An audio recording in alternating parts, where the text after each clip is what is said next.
बुद्ध धम्म संघ या तीन रत्नांना त्रिवार पंचांग प्रणाम. विश्वरत्न डॉक्टर बाबासाहेब आंबेडकरांच्या धम्मक्रांतीला समर्पित राहून माझे सर्व सब्रह्मचारी पूजनीय भिक्खू पंजानंदजी, सुमित बोधीजी, धम्मसारजी, नक्षिण बोधीजी, आपल्या सर्वांच्या प्रती अनंत मंगल कामना. परिषद त्यांचा तो त्याग पाहून, काहीतरी करण्याची भूमिका पाहून छान वाटलं. कारण जो समाज पुन्हा पुन्हा एकत्र येतो, मी आधी म्हटल्याप्रमाणे बुद्धांचं वचन आहे ते, जो समाज पुन्हा पुन्हा एकत्र येतो, एकत्र येऊन विचार विनिमय करतो, चिंतन मनन करतो आणि एक मुखाने निर्णय घेतो, त्या समाजाला या विश्वात कोणीच पराजित करू शकत नाही. सप्त अपरिहार्य धर्मामध्ये बुद्धांनी या गोष्टी सांगितलेल्या आहेत. जो समाज आपल्या नगरामध्ये चैत्य विहार स्तूप निर्माण करतो, त्यांची श्रद्धेने पूजा करतो, त्यांची कधीच हानी होत नाही. जो समाज आपल्या नगरामध्ये अरहंताला, पूजनीय भिक्खू संघाला बोलवतो, त्यांची अन्न वस्त्र निवाराने सेवा करतो, त्या समाजाची कधीच हानी होत नाही. जो समाज आपल्या नगरातल्या, आपल्या समाजाच्या महिलांचा मान सन्मान करतो, त्यांचा अवमान करत नाही, तो समाज कधीच रासाला जात नाही. आणि जो समाज आपल्या नगरातल्या, आपल्या समाजाच्या वृद्धांचा मान सन्मान करतो, तो समाज कधीच रासाला जात नाही. त्याच्यातलं एक हे कारण आहे की आपण सातत्याने एकत्र जमलं पाहिजे. आता खाण्याची पिण्याची सोय होईल नाही होईल, त्या सगळ्या भौतिक गोष्टी आपण बाजूला सारून एक दिवस उपवास झाले म्हणू आपण, काही पोटात नसेल तर ठीक आहे. बुद्ध म्हणायचे, भंतीजींनी म्हटल्याप्रमाणे की आधी आल्याबरोबर त्याला जेवायची व्यवस्था करायची. मग ते उपलोक कसे असतील? एकटा अनाथ पिंड दररोज 2000 भंत्यांना भोजनदान द्यायचा. एकटी माता विशाखा श्रावस्तीला 2000 भंत्यांना भोजन द्यायची. आणि आपल्याकडे भोजनदान देतो म्हणून संध्याकाळी नाही म्हणतात, मग कोणी कुणाला जेवण द्यायचं? जो जगात दोन प्रकारची माणसं आहेत. काही लोकांना स्वतःच देऊन देऊन देऊन मन भरत नाही. अनाथ पिंडक सकाळ दुपार संध्याकाळ 3 टाइम भगवंताच्या दर्शनाला यायचा. 2000 भंतेंना जेवण ते वेगळं असायचं आपल्या घरच्या दानशाळेमध्ये, पण सकाळ दुपार संध्याकाळ येऊन तू सातत्याने दानादी कुशल कर्म करून पुण्य संचन करायचं. आपल्या बाबासाहेब आंबेडकरांच्या धम्मक्रांतीनंतर आपण आता वेगाने प्रगतीकडे चाललोय. अन्न वस्त्र निवारा या मूलभूत गरजांची आपण पूर्तता करत आहोत. कारण जो समाज गाव कुसाच्या बाहेर राहत होता, ज्याच्या सावलीचा विंटाळ या देशाला होता, तो समाज गेल्या 70 वर्षामध्ये अत्यंत समाधानाची प्रगती करत आहे. तुमच्या माझ्या विश्वरत्न डॉक्टर बाबासाहेब आंबेडकरांच्या धम्मक्रांतीनंतर. मग आता त्याच्या सोबत सधम्माचा उत्कर्ष आपल्याला करायचा आहे. मग उत्कर्ष करायचा असेल तर आपल्या मनामध्ये सम्यक दृष्टी येणं गरजेचं आहे. आता भंतीजी बोलता बोलता म्हणाले की माता पित्यांची सेवा करा, त्यांची काळजी घ्या, त्यांची सेवा करा. आता मला सांगा की तुम्हाला सेवा करा असं सांगेपर्यंत आमची जर गरज पडत असेल आणि तुम्ही जर करत नसाल तर आमचं ऐकून तुम्ही करणार आहो का? आमचं कर्तव्य आहे सांगणं. कारण सिद्धांत कुठून सुरुवात? सिद्धांताच्या गोष्टी आहेत. जो स्वतःच्या आईचं दूध पितो आणि मोठा होतो, जो आईचं ते दूध नसतं, आईचं जे रक्त आहे ना शरीरातलं, त्या रक्ताचा छातीत आल्याबरोबर ते रक्त त्याचं लिक्विड बनते पांढरं, आणि ती पांढरं एनर्जी म्हणून आपल्याला मिळते. ती आईचं दूध पिऊन आपण मोठे होतो. 9 महिने गर्भात आपण राहतो, तिच्या अंगावर खांद्यावर खेळतो आणि मोठे झाल्या सेवा करत नाही. मग एक गोष्ट ऐकल्यामुळे, कारण तुमच्या हृदयामध्ये सधम्माची दृष्टी उत्पन्न झालेली नाही. आणि जो आईची बापांची सेवा करत नाही तो पर्यायानं आपल्या घरातल्या आपल्या बहीण भावाकडे बघत नाही. जो बहीण भावाकडे बघत नाही तो आपल्या भावकीकडे समाज बांधवाकडे कधीच बघू शकत नाही. आणि जो समाज बांधवाकडे बघत नाही तो बाबासाहेबांच्या धम्मक्रांतीला काय योगदान देणार आहे? ह्या अशी लिंक, धम्माची लिंक सूक्ष्म गोष्टींपासून अशी सुरुवात होते. धम्मक्रांती झाली पाहिजे, धम्मक्रांती झाली पाहिजे. घरामध्ये माय उपाशी राहत असेल तर धम्मक्रांत्या कधीच होत नाही. सोपी गोष्ट आहे त्याच्यामध्ये. मग आम्ही म्हणून तुम्हाला मग जीवन जगण्याचा मार्ग, हे जीवन काय आहे याचं तुम्हाला प्राथमिक शिक्षण देणं गरजेचं आहे. कारण चुका माणूस सुधारू शकतो. सधम्म देशना ऐकण्याचे काय लाभ असतात? जी गोष्ट कधी ऐकली नाही ती ऐकावयास मिळते, आणि जी गोष्ट क्लिअर झाली नाही, तिचा संदर्भ क्लिअर झाला नाही, तो संदर्भ क्लिअर होतो आणि पुढे जीवन जगताना सधम्माची मदत होते आणि चुका सुधारण्यासाठी वेळ मिळतो, हे मान्य आहे. पण जो माता पित्यांच्या तिथूनच धम्म सुरू होत आहे. धम्मराजाने 7वा वर्षवास 53 दिव्य लोकांमध्ये केला.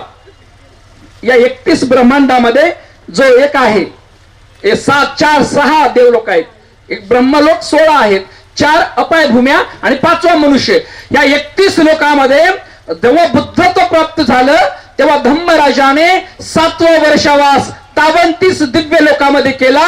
जिथे महामाया इथे मरून तिथे उत्पन्न झाली होती. ज्या आईच्या गर्भामध्ये जो सत्पुरुष वास्तव्य करतो त्या आईला धम्म सांगितल्याशिवाय ते जगातून जात नसतात. कारण आईच्या आणि बापांच्या उपकारातून मुक्त व्हावं लागते. म्हणून सद्धम्माला नष्ट होण्याची कारण आहेत, 3 कारण आहेत. सद्धम्माला नष्ट होण्याची कारण, सद्धम्माचा अभिप्राय न समजल्यामुळे. नंबर 2, सधम्माचा अभिप्राय न समजल्यामुळे सधम्माचं आचरण होत नाही. सद्धम्माचं आचरण होत नाही म्हणून आपले चैत्य, स्तूप, विहार, बुद्ध लेण्या, धम्म संस्कृती जिवंत राहत नाही. समजा भंतेजी म्हणाले की इथं पोलीस चौकी हवी आहे. जर तुमच्या 168 गावामध्ये प्रत्येक गावचा एक मनुष्य जर इथे दिला तर 168 दिवसानंतर एकाचा इथं नंबर येतो. खुर्ची टाकणे, तो समता सैनिक दलाचा ड्रेस घालणे किंवा जे काही असेल ते, किंवा एक लेबल लावणे, मी बुद्ध लेणीचं संवर्धन करा, आम्ही आलो आहोत, आम्ही बुद्धाचे उपासक अनुयायी आहोत. आणि जर 168 दिवसानंतर एका गावचा एका दिवसाला 1 नंबर येतो, तसे तुमच्या गावात 50 मुलं असू शकतात एका गावामध्ये. आणि असं ठरलं की प्रत्येक गावचा 1 मुलगा, तर 5-10 वर्षे पुन्हा कुण्या गावचा नंबर येणार नाही. सरकारच्या आधी ती तुमची, माझी, समाज बांधवांची जबाबदारी आहे. सद्धम्माला जिवंत ठेवायचं असेल तर. 2 पोरं काठ्या घेऊन फिरू लागली इकडून तिकडे काठ्याच घेऊन, तर 10 रुपये येणार कशाला येते? अरे ले मारते. समजा पोरगी आले, त्याला सांगायचं खाली मुलं आमचे 25 मुलं बसलेले आहेत आणि कॉल तुम्हाला परत घेऊन जाते. जर म्हटलं ते येतील का इकडे? येणार नाहीत ना. म्हणून तुमची माझी सद्धम्माला जिवंत ठेवण्याची जबाबदारी तुमची माझी आहे. मग आता क्रमशः खालून वर जाऊया. जर चैत्य, विहार, स्तूप संरक्षित करायचं असेल तर धम्माचं आचरण करावं लागतं. आणि धम्माचं आचरण कधी करतो माणूस? धम्माचा अभिप्राय कळल्यानंतर. या गोष्टी एकमेकांना साखळीच्या रूपामध्ये बांधून बसलेल्या आहेत. मग धम्माचा काय अभिप्राय आहे? आता सांगा पाहू. खाणे पिणे, लेकराला जन्माला घालणे, व्यापार उद्योग व्यवसाय करणे, म्हातार होणे आणि मरणे, याला धम्माचा योग्य अभिप्राय समजला असं म्हणता येत नाही. आमच्याकडच्या महिला गाणं म्हणतात, काय कमी होते त्या गौतमाला, राज्य सोडून गेले वनाला. आम्ही ग्रंथांचं वाचन करतो ना, सिद्धार्थ गौतमांना एक 9 मजली, एक 7 मजली आणि एक 5 मजली 3 महल होते. सिद्धार्थ गौतम जेव्हा 4 महिन्यानंतरच आपल्या एका महालातून बाहेर पडायचा, एक उन्हाळ्याचा, एक हिवाळ्याचा, एक पावसाळ्याचा. 4 महिन्यासाठी एकदा महालात केला की दार बंद व्हायचे आणि मध्ये त्या तत्कालीन प्रदेशातल्या विश्वसुंदर्या त्या भागातल्या सुंदर सुंदर मुली सिद्धार्थ गौतमांच्या सेवेला यायच्या. यशोधरा तर होतीच त्यांची अर्धांगिनी, पण शुद्धोधन म्हणाले की माझ्या बाळाला असा आशीर्वाद प्राप्त आहे, तो जर घरात राहिला तर चक्रवर्ती राजा बनेल, सम्राट बनेल, या पृथ्वीला जिंकून टाकेल. चक्रवर्ती राजाचा संदर्भ आहे तो. आणि घराच्या बाहेर पडला तो सम्यक संबुद्धत्वाला प्राप्त करेल. पण मला ते पद नको आहे. माझ्या बाळाने घरात राहावं, खावं प्यावं, सगळं काही करावं, पण ग्रहत्याग करू नये. म्हणून जेव्हा 4 महिने एका महालाचं दार बंद व्हायचं, तेव्हा तुमचे माझे धम्मपिता त्या महालामध्ये सगळ्या सुखांचा आनंद घेण्यासाठी बसायचे. पण त्यांना त्याच्या पूर्वी 28 बुद्धांच्या यादीमध्ये 4थ्या नंबरचे बुद्ध आहेत दीपंकर सम्यक. त्या दीपंकराने आशीर्वाद दिला होता, तू आजपासून 4 असंख्य 1,00,000 कल्पानंतर सिद्धार्थ गौतम नावाचा बुद्ध होशील. बाजूला देशाच्या एका राजाची मुलगी बसली सुमित्रा, आणि तिने हात जोडले. जर हा सुमेध संन्यासी एवढे असंख्य जन्म आपली पारमिता पूर्ण करता करता शेवटच्या जन्मामध्ये सिद्धार्थ गौतम नावाचा बुद्ध होणार असेल, तर एवढे जन्म मी त्याची सहचारिणी बनेल, धर्मपत्नी बनेल. म्हणून तिने दीपंकराकडे आशीर्वाद दिला, मागितला. सद्धम्माचे अभिप्राय इथून सुरुवात होतात. जर तुम्ही खा प्या मौज करा आणि मरा असं जर तुम्ही म्हटलं तर तुम्हाला धम्माचा अभिप्राय कळणार नाही. मी एकच प्रवचन देतो आणि तेवढं पाठ केलेलं देतो, मला जास्त बोलता येत नाही. ते लेकर कसे 26 जानेवारीला पाठ करून येते, मी तेवढं पाठ करून बोलणारा विद्यार्थी आहे, मला बाकीचं येत नाही.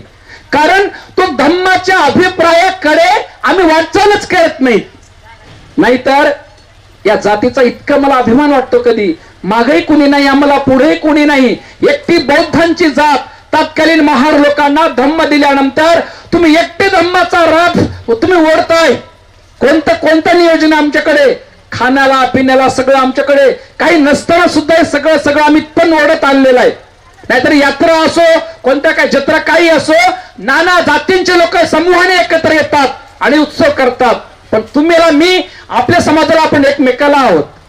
म्हणून तुम्हाला धम्माचे अभिप्राय कळले की माता पित्यांची सेवा करा म्हणण्याचा प्रश्न येणार नाही.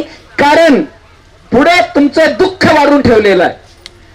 या मृत्यूनंतर जीवन नाही अशी तुमची महाराष्ट्राच्या 100 पैकी 95 लोकांची मनोवृत्ती आहे की मृत्यूनंतर काहीच नाही. मग मृत्यूनंतर काहीच नाही तर खा प्या मौज करा मरा. माईची सेवा केली काय, बापाची सेवा केली काय, नाही ना. भंतीजीला दान दिले काय आणि नाही दिले काय, एका बाजूला दारू पिली काय आणि एका बाजूला दान केले काय. मृत्यूनंतर काही शिल्लक नाही. पृथ्वी अग्नी जल वायू हे आपल्या आपल्या महाभूतात जातात आणि पुन्हा जन्म नाही. ही बौद्धांची मानसिकता आहे. म्हणून तुम्हाला धम्माचा अभिप्राय समजत नाही.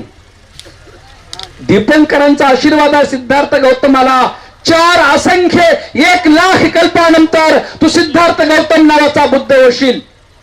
आता 4 असंख्य कल्प, 1 असंख्य किती असतो? 1 असंख्य कल्प किती असतो तुमचं माहितीसाठी?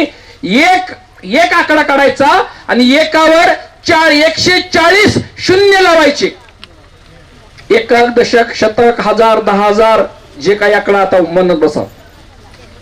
1 असंख्य एवढा असतो. असे 140 शून्य 1 असंख्य, पुन्हा दुसरा असंख्य, पुन्हा तिसरा अंग असंख्य आणि चौथा असंख्य. त्यानंतर 1,00,000 कल्प. आता 1 कल्प किती मोठा असतो?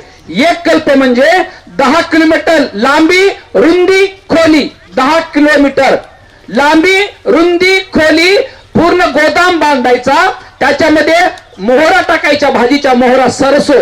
100 वर्षाला 1 मोहरी बाहेर काढायची. जेव्हा 10 बाय 10 बाय 10 लांबी रुंदी उंची किंवा लांबी रुंदी खोली एवढा गोदाम जेव्हा संपेल तेव्हा 1 कल्प संपतो. माशी 1,00,000 कल्प आणि ते 4 असंख्य कल्प. एवढे जन्म सिद्धार्थ गौतमाला या विश्वात भ्रमण करावं लागलं. हे मन आपलं मरत नाही. भावांनो, कामाच्या गोष्टी कमी वेळेमध्ये तुम्ही किती म्हटलं न अंत लिखे न समुद्र मध्य न पब्बतानंग विवरंग पविस्स धम्मपद आहे. तू अंतरिक्षामध्ये जा, गुहेमध्ये जा, पर्वतावर जा, पाण्यामध्ये जा, कुठेही जा, तुझ्या कर्मातून तुला मुक्तता नाही. धम्माच्या सिद्धांताचा हा पहिला साधा अभिप्राय आहे. मग पंचशील, अष्टशील, पारमिता, उपोषण हे पुढे पुढे चालू होते. आता तेवढ्यात वर्गात जायला आपल्याला वेळ नाही ना अजून. तुम्ही चारवाक नाव ऐकलं? चारवाकाचं चारवाक सर आहेत प्राध्यापक बसलेले. चारवाक काय म्हणतंय? यावं जीवेत सुखं जीवेत. संस्कृत वचन आहे. जोपर्यंत जगणार आहात सुखात जगा. ऋणं कृत्वा घृतं पिबेत. आणि सुखाने जगण्यासाठी लोकांची कर्ज काढा आणि साखर तूप पीत बसा. भस्मीभूतस्य देहस्य पुनरागमनं कुतः. प्रश्न विचारता येते संस्कृत मध्ये. हा भस्मीभूत होणारा देह पुन्हा जन्म नाही. आता मी जरी तुम्हाला असंच म्हटलं पुन्हा जन्म नाही, हा मग म्हातारी होऊ लागली का माय बाप मुंड्या मोडायच्या, मारायचं, मात्या करायचं, खात पीत बसायचं. कोण म्हातारीला कोण पोसाव? कारण मेल्यास पुण्यवंताची तीच गती आणि पाप्याची तीच गती. मग या जन्मात जीवन जगण्याचा अभिप्राय काय? त्या गौतमाला सोन्याच्या ताटामध्ये जेवणारा सिद्धार्थ गौतम, ऊन, पाऊस, वारा, थंडी कोणत्या गोष्टी गौतमाला माहिती नसताना 3-3 महल, माता पिता, 80,000 आईकडचे गणगोत, 80,000 बापाकडचं गणगोत आणि नुकताच जन्मलेला मासाचा गोळा राहुल बाळ या सर्वस्वाला सोडून हातामध्ये मातीचा पात्र घेऊन घराच्या बाहेर का पडले? हा शहाण्याला, सुज्ञ माणसाला, बुद्धिवंतवाला आणि प्रज्ञावंताला प्रश्न पडावा. केवळ शाक्य कोल्यांच्या युद्धाबाहेर पडले का? ते तेवढंच कारण असते का? ते नाही. बोधिसत्वांना लहानपणीच म्हटलेला भविष्यवाणीमध्ये याच्या 32 लक्षणाने हा भविष्यामध्ये बुद्ध बनणार आहे म्हणून आहे ना बुद्धांच्या धम्मामध्ये. आणि जेव्हा मातीचं पात्र घेतलं आणि ते घराच्या बाहेर पडले, घराच्या बाहेर जेव्हा भिक्षा मागितली पहिल्यांदा, जे अन्न कधी बघितलं नाही तो खाण्याचा काय प्रश्न निर्माण होणार नाही. सिद्धार्थ गौतम 4 वर्षांचं जुनं बासमती चावल खायचे. 4 वर्षांचं जुनं. जेवढं जुनं तांदूळ तेवढं सेंटेड जास्त सेंट यायचा. मांस मिश्रित बासमती चावल खाणारे गौतम घराच्या बाहेर पडून जे अन्न मिळालं चारिकेमध्ये ते अन्न कधी बघितलं नव्हतं. खायचा प्रश्न लय दूर आहे. पहिला घास जिभेवर टाकल्याबरोबर मधले आतडे बाहेर पडतील की काय वाटलं. कारण गोर गरिबांचं, भिकाऱ्यांचं, याचकांचं कसल्या घाणीतलं काही असो दारात थांबलं तर मला खाल्लं पाहिजे. आपल्या मनाला समजून सांगून गौतमा, हे तू आहार मदाय मदसाठी नाही, अहंकाराला नाही, शरीर सजवायला नाही, तुला बुद्धत्वाची प्राप्ती करायची आहे म्हणून तो तुला स्वीकारावं लागेल. तुम्हाला सारांश एवढ्यासाठी सांगायचं आहे, एवढं खडतर परिश्रम करता करता त्याने जीवन आणि जीवनाच्या पलीकडे काय आहे हे शोधून काढलं. जिथं जन्म नाही जिथं मरण नाही, जिथं जन्म नाही तिथं मरण नाही. हे अमृत, अमृत म्हणजे जिथं मरणच नाही ते शोधून काढलं. आणि ते शोधून काढून या मानव जातीला ते दिलं की तुम्ही बघा. आता तुम्ही ध्यान केलं ना आनापान, कसं वाटलं सांगा बरं? कधी कोणी केला असेल नसेल, पण जेव्हा तुम्ही शांत बसता, मनाला स्थिर करता, या विश्वात तेवढा सुखाचा क्षण दुसरा कोणताच नाही. खरोशाच्या लोकांनी, लातूर जिल्ह्याच्या लोकांनी, महाराष्ट्राच्या लोकांनी नाही मानलं तर निसर्गाला काही फरक पडत नाही. हे चित्त आहे, या चित्ताला जेवढं जेवढं मळवाल तेवढं ते मलिन होतं. आणि जेव्हा तुमचा पुढचा जन्म होणार आहे, तुम्हाला अशा ठिकाणी जन्म मिळणार आहे जिथे दुःखच दुःख आहे. आता जन्म कधी होतो? माता पिता एकत्र येणे, आईच्या गर्भाची तेवढी बाळाला जन्माला घालण्याची क्षमता असणे, आणि तिसरं आपलं तिथे मन येणे. या तीन गोष्टी एकत्र नसतील तर आपला पुनर्भव होत नाही. तीन गोष्टी घडून याव्या लागतात. माता पित्यांचं एकत्र येणे, आईला आईच्या गर्भाची तेवढी क्षमता असणे, शुद्ध गर्भ असणे. कारण प्रत्येक ठिकाणी मेरिट आहे आणि मनुष्य लोकात लय मोठे मेरिट आहे. आईच्या गर्भात शुक्राणू जाताना तिथे किती स्ट्रगल आहे, किती संघर्ष आहे. तिकून एक इकून एक दोनच येऊ लागते मध्ये, पुन्हा गर्भाचे द्वार बंद होते. जास्त मध्ये गडबड चालत नाही तिथेही. मग तिथेही शक्तिशाली, तिथेही बलवान, तिथेही पुण्यवंत लागते. आणि म्हणून तुम्हाला या लहान लहान गोष्टींची सवय असावी, या गोष्टी माहिती असाव्या. या गोष्टी माहिती नसतील तर खा प्या आणि मौज करा. मग तुम्ही चारवाकाच्या औलादीचे ठरू शकता. कुणी असो, मग ते ज्याने म्हणेल मला काहीच माहित नाही, फक्त खा प्या, लेकराला सांभाळा, मोठं करा आणि मारा, तुम्ही चारवाकाच्या वंशाची असू शकता. कारण बुद्धाचा वंशज असा आहे, सब पापस्य करणं कुशलस्य उपसंपदा. कोणत्याही जातीच्या, धर्माच्या, पंथाच्या माणसाने कोणत्याच वाईट कर्म करायचे नाहीत. कुशल कर्म करा, मनाला शुद्ध करा. येतं बुद्धानं शासन. म्हणून ही जर लक्षात गोष्ट आली असेल तुमच्या, तर थोडं पुढे जाऊया. धम्मराजा म्हणतात की तुम्हाला कर्मवादी आणि क्रियावादी तुम्हाला बनावं लागेल. कर्मवादी आणि क्रियावादी या दोन गोष्टी बौद्धांच्या अंतःकरणात असल्या पाहिजेत. या दोन गोष्टी शिवाय कोणीही बुद्ध शासनात प्रगती करू शकत नाही. तुम्ही स्वतःला किती बौद्ध म्हणा, बुद्धाचे बाबांचे अनुयायी म्हणा, धम्म शासनात आपली प्रगती नाही. ही गोष्ट आम्हा भिक्खू संघासकट सगळ्यांना लागू पडते, कुणाला नाही. आमच्यातही मतभेद आहेत भिक्खू संघामध्ये. कोणी म्हणते जन्म आहे, कोणी म्हणते जन्म नाही, पुनर्जन्म नसतोय, कोणी असतोय, कोणी म्हणते बुद्धानं वरचं शिकवलं नाही, कोणी म्हणते खालचं शिकवलं नाही.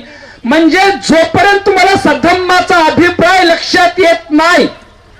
मग चारवाक असं म्हणते कामिनी आलिंगन. हा पुढचं वाक्य सांगून जातो. चारवाक म्हणते तुम्ही कामिनीला म्हणजे स्वतःच्या स्त्रीला जन्मभर आलिंगनाचं सुख घेत बसा, किंवा आपल्या स्त्री सोबत इतरांच्या स्त्रियांना आलिंगन देऊन कामभोग करत बसा. फक्त सुखच घ्या, पाप नाही, पुण्य नाही. मग या विश्वाच्या उद्धारकर्त्याला, ज्याने सामाजिक व्यवस्था सुंदर बसवली, तुम्हाला म्हणालो मी, सिद्धार्थ गौतमाच्या महालामध्ये जेव्हा अशा ग्रंथात उल्लेख आहे 40,000 सुंदर स्त्रियांची निवड शुद्धोधनाने केली होती, आणि घोषणा केली या 40,000 स्त्रियामध्ये जी सिद्धार्थ गौतमाला जिंकून घेईल ती त्याची अर्धांगिनी बनेल. याच्या पुढचं वाक्य, सिद्धार्थ गौतमाने यशोधरे शिवाय कुणाकडे बघून साधं स्मित हास्य केलं नाही कधीच. या देहात काय जुगुच्छो सकलो दुगंधो गच्छन्ति सभ्य मरणं हंस. या देहात आहे काय? हे घाणीनं भरलेलं हे 9 द्वार आहेत आपल्या अंगाला. शरीराला 9 द्वार आहेत. 2 2 2 हे लघवी आणि संडास. या सगळ्या प्रत्येक मुखातून घाण असे द्रवित होते. आता जे आपण अन्न खातो, आता त्याला ग्रंथात काय म्हटले अन्न खाण्याला? शरीर तुमचं तोंड जे आहे ते आहे, ते आपण काय करतो, ते दगडाचं काय असतंय, खलबत्ता आहे. आणि मधलं जे ते लाकडाचं असतं ते बारीक करतात बाया, काय उख, काय मुसळ. हे दात आहेत ना, दात हे मुसळ आहे आणि हे उखळ आहे. आणि याने जेव्हा आपण चावतो, दात खाली वरी दणके देतो, जेव्हा जिभेच्या आत इथपर्यंत आलं, त्याचा रंग, त्याचं रूप, त्याचा स्वाद सगळा निघून जातो. बघा, हे म्हणजे कुठून धम्माच्या गोष्टी सुरू होतात.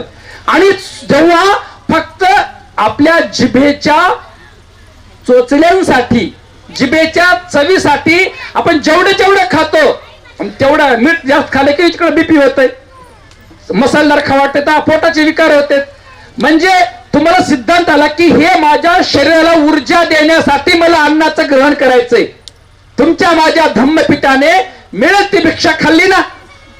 मग हे त्यांच्याकडे चिंतन होतं धम्मराजांकडे.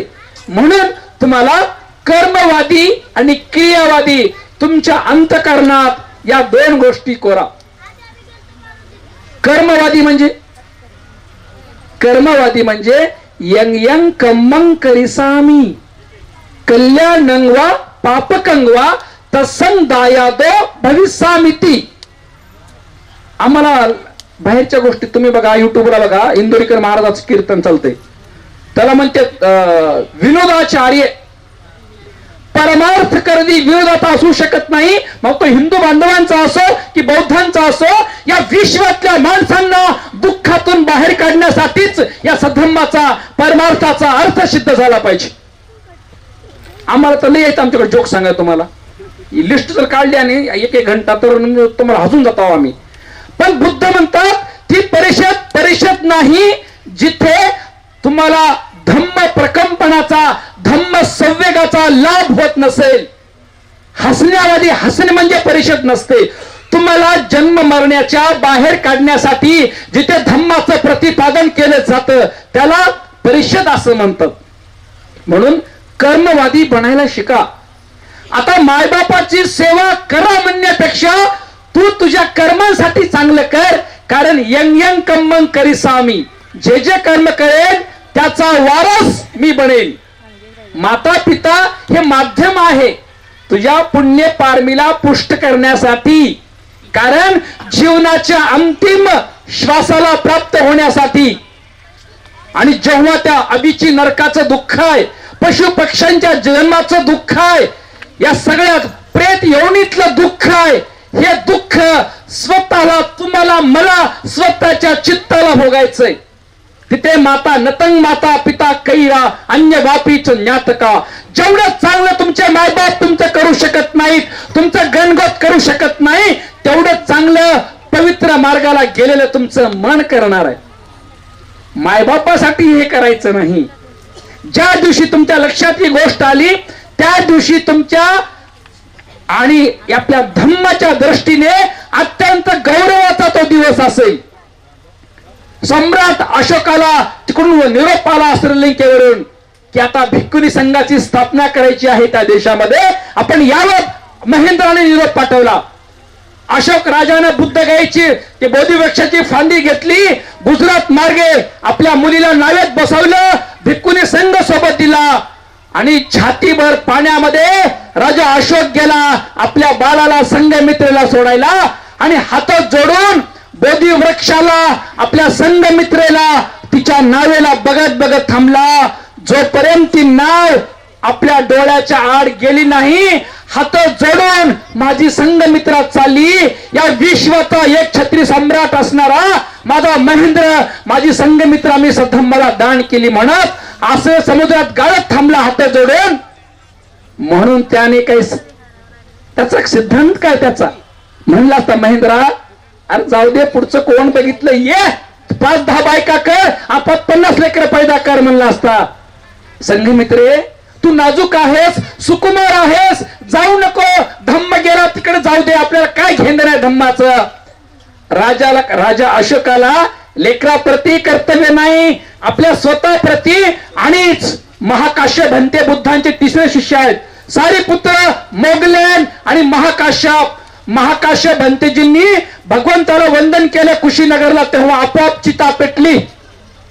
आणि तेव्हा त्यांनी घोषणा केली आजपासून साधारणतः 200-250 वर्षानंतर या देशात प्रियदर्शी नावाचा राजा होईल. तो प्रियदर्शी राजा भगवान गौतम बुद्धाच्या धातूला 84,000 स्तूपामध्ये वितरित करेल आणि पूर्ण भारताच्या बाहेर पसरून धम्माचा प्रचार प्रसार करेल.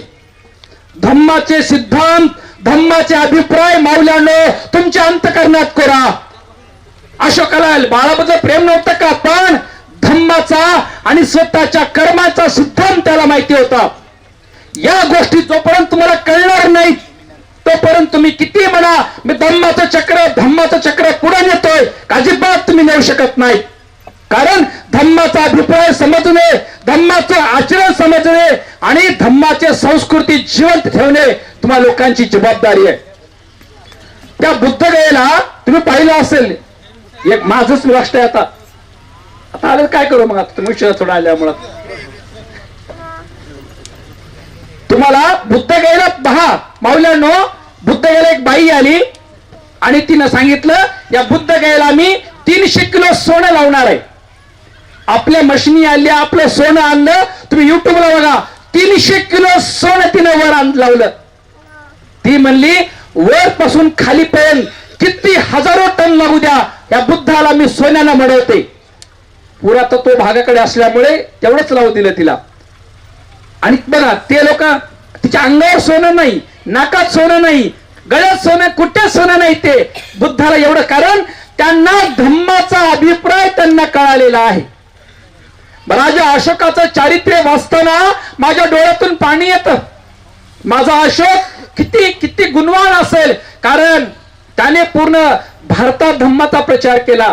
जेव्हा तो बुद्धाला शरण आला ना, त्याने, लोक म्हणतात त्याने तलवार सोडली, त्याने तलवार सोडली नाही. त्याने आपल्या सीमेवर चैत्य उभा केले, शिलालेख उभे केले आणि सांगितलं, माझ्या प्रिय भावांनो, बाजूच्या राज्याच्या लोकांना, राजांना, माझ्या प्रिय भावांनो, मी आजपासून बुद्ध धम्माला संघाला शरण गेलोय. आजपासून मी तुमचं राज्य आता घेणार नाही, पण माझ्या राज्यात तुमचं पाऊल टाकलं तर ते पाऊल पण राहणार नाही.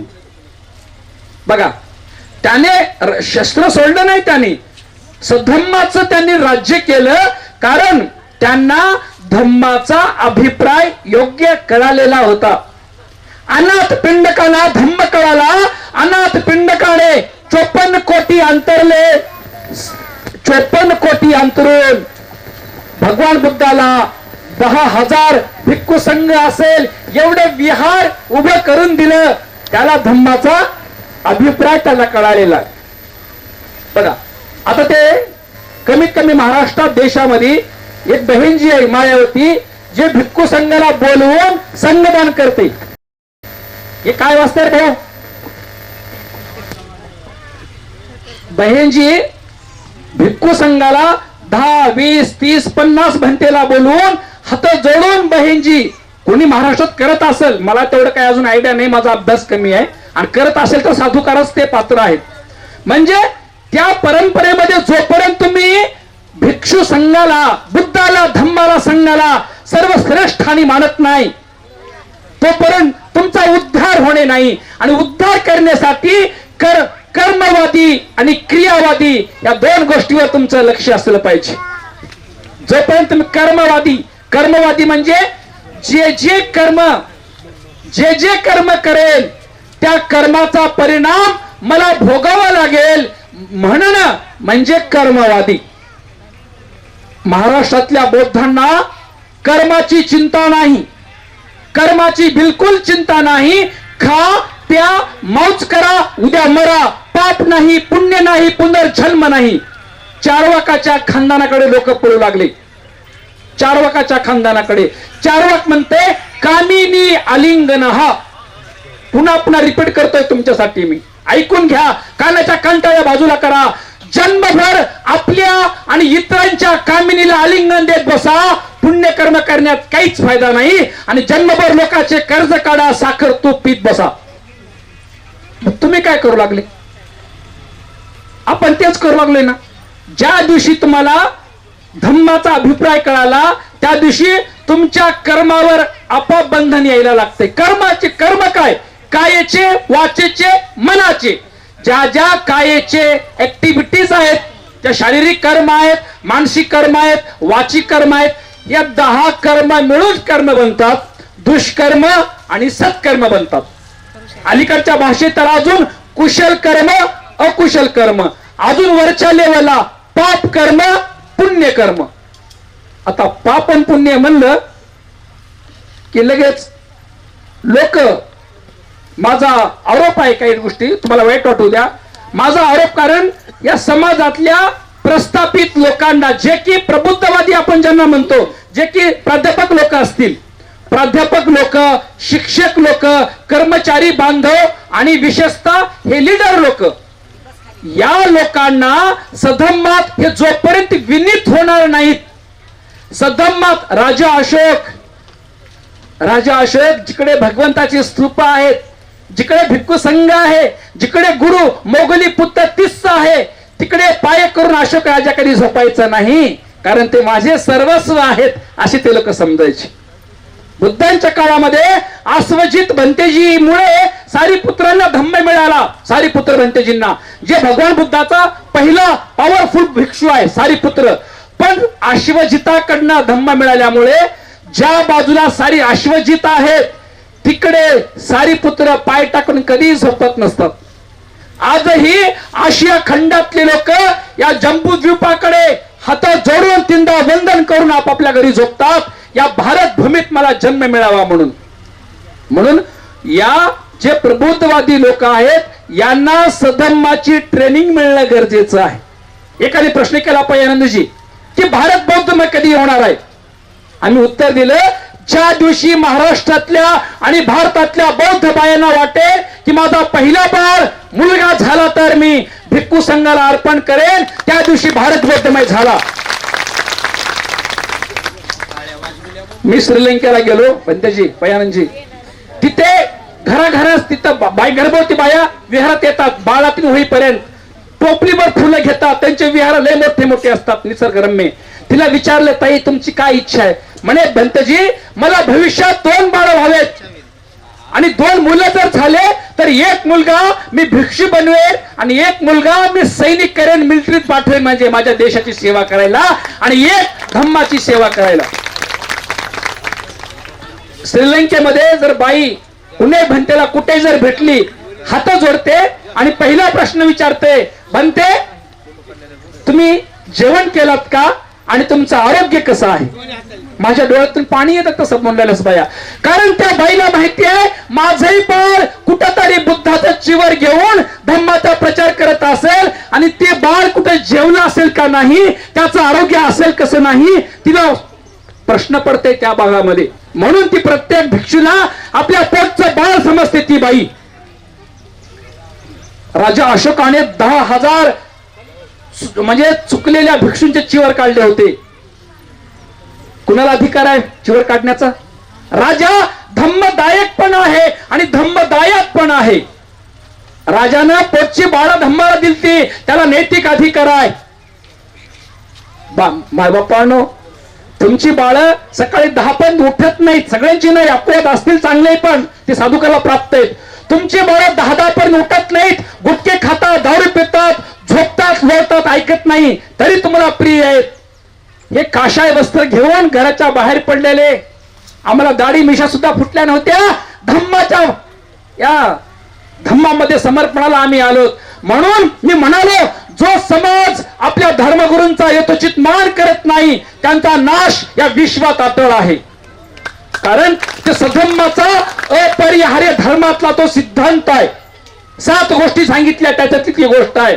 जो समाज आपल्या धर्मगुरूंचा मान सन्मान करतो, आपल्या पोटच्या बाळाप्रमाणे त्यांचा सांभाळ करतो, त्यांच्या सुखादुखामध्ये भागी होतो, त्यांचा ऊन पाऊस वारा थंडी त्यांच्या सुखादुखात जातो, त्यालाच आम्हाला बोलण्याचा अधिकार असू शकतो. अन्यथा तुमची दुर्गती निश्चित आहे, सांभाळून राहा.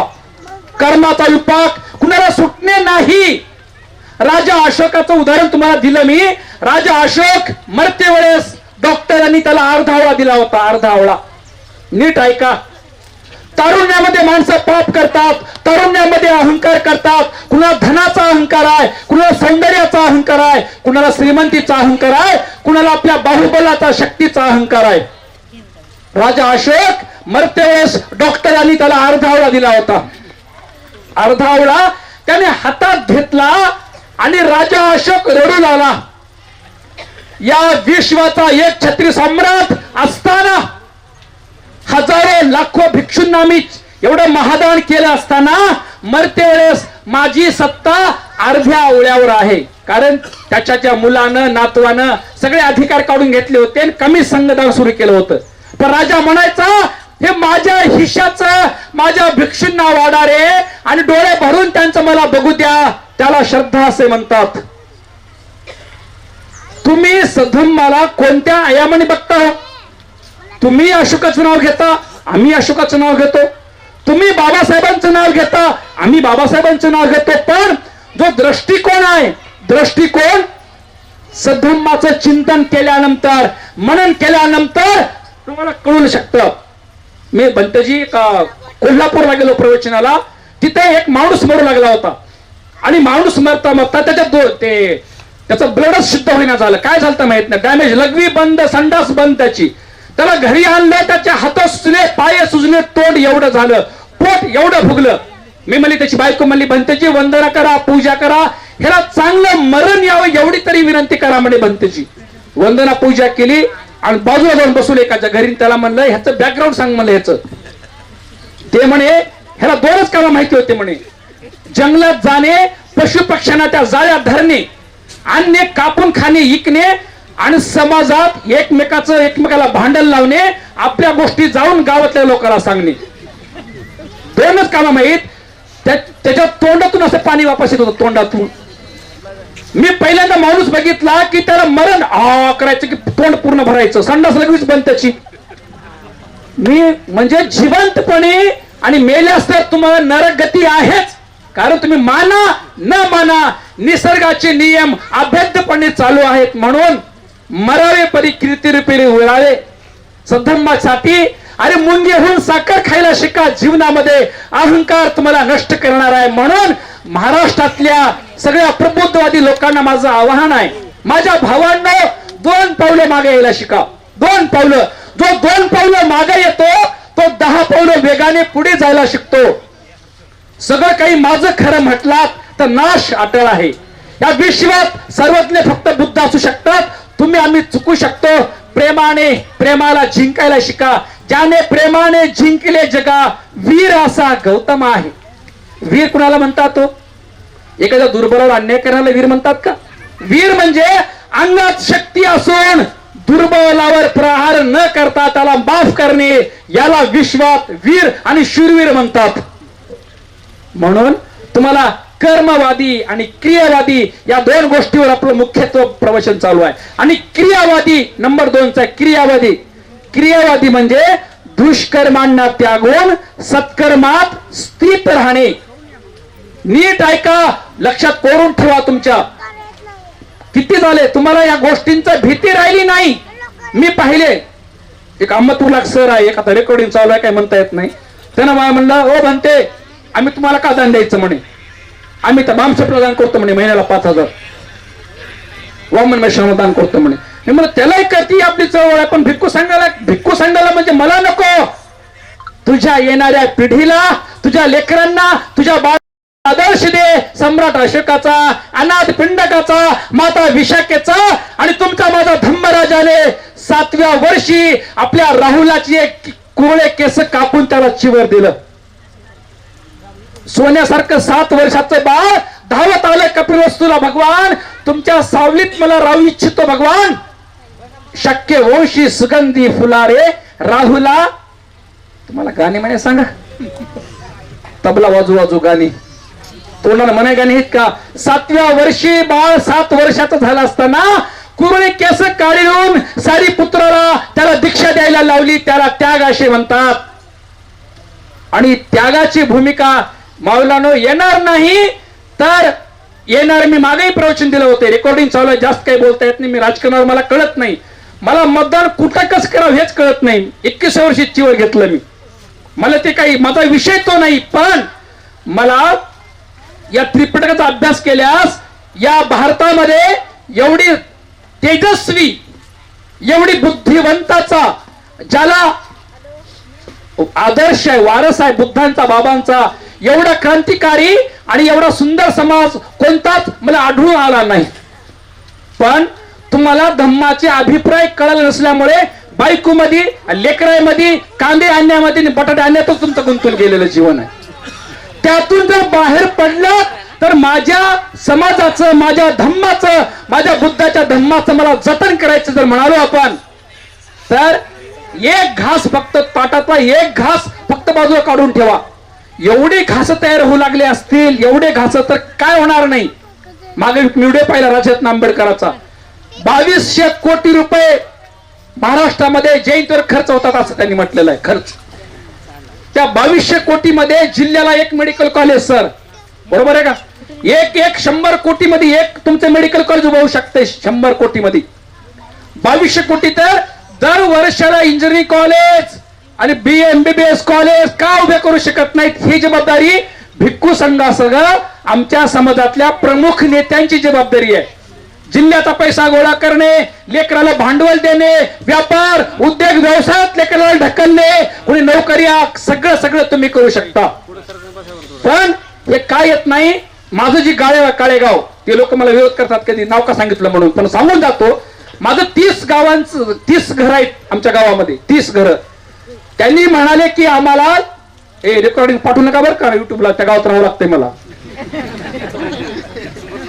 30 लोकांनी एका डोक्याला 1000 रुपये, तर 30 घरात 1.5 लाख गोळा केले.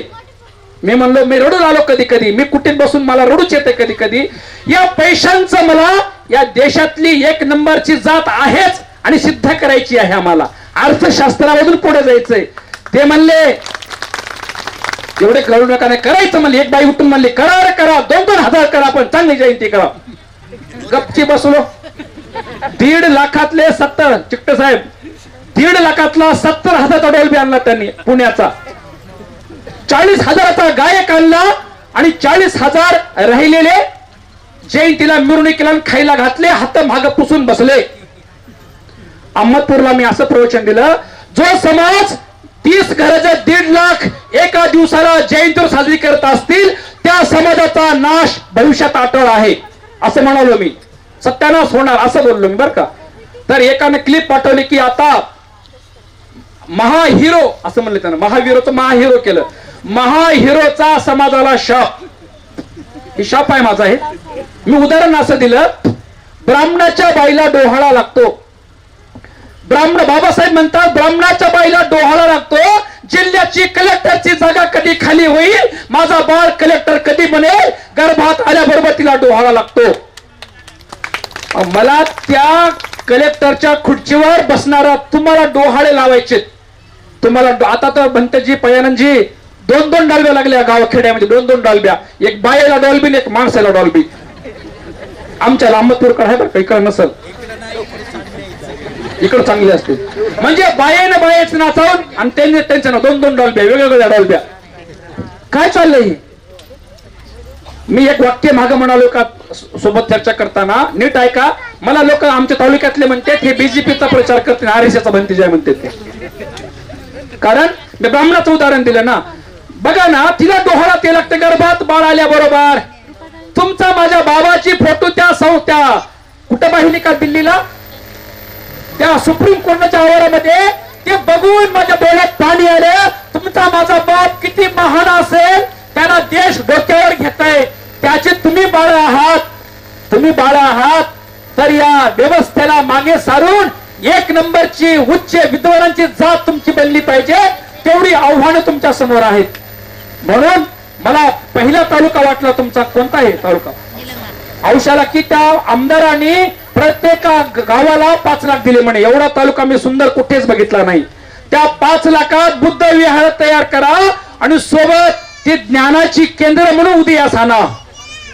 त्या ज्ञानाच्या केंद्रामध्ये लायब्ररी आणून ठेवा. बुद्धांची वंदना झाली की माझा बाळ 3 घंटे अभ्यास करेल. जनरल नॉलेज, गणित, सर्वसामान्य ज्ञान सगळं करून 12वी होता माझ्या बौद्ध समाजाच्या बाईला डोहाळा लागून प्रत्येक गावात 1-1 दिव्याची, लाल दिव्याची गाडी 4-2 वर्षाला यावी.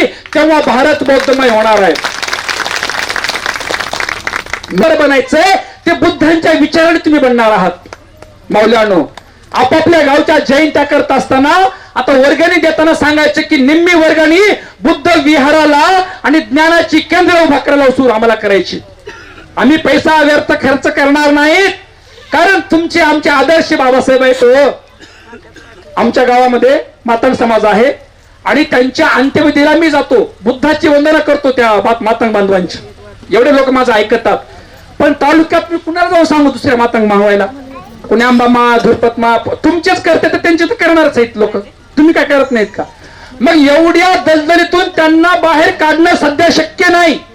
दुसरं, मी सगळ्या धर्माचा मान करणारा व्यक्ती आहे, पण तुम्ही चांगले बना, त्याला म्हणे माझ्याकडे वेळ नाही. माझी स्पर्धा फक्त ब्राह्मण लोकांशी आहे, ब्राह्मण जातीशी आहे. त्यांच्या महिला वागतात कशा, खातात कशा, पितात कशा आणि बाळाला मोठं करतात कशा, तेवढं निरीक्षण करून या माऊल्यांना डोहाळे लागावेत एवढंच मला वाटतंय. एक उपाशिका आहे चक्र साहेब, तिचं पोरग आता MBBS ला लागले आता या वर्षी, तर त्या आपल्या उपाशिकेचं पोरग आहे ते, तर तिला तिची मैत्रीण काय म्हणली, ती ब्राह्मणाची आहे जोशी, हे बघ माझी पोरगी आता 9वीला आहे आणि आताच चोरी करणार म्हणे तुझ्या पोरा संग. बघा किती टॅलेंट जात आहे.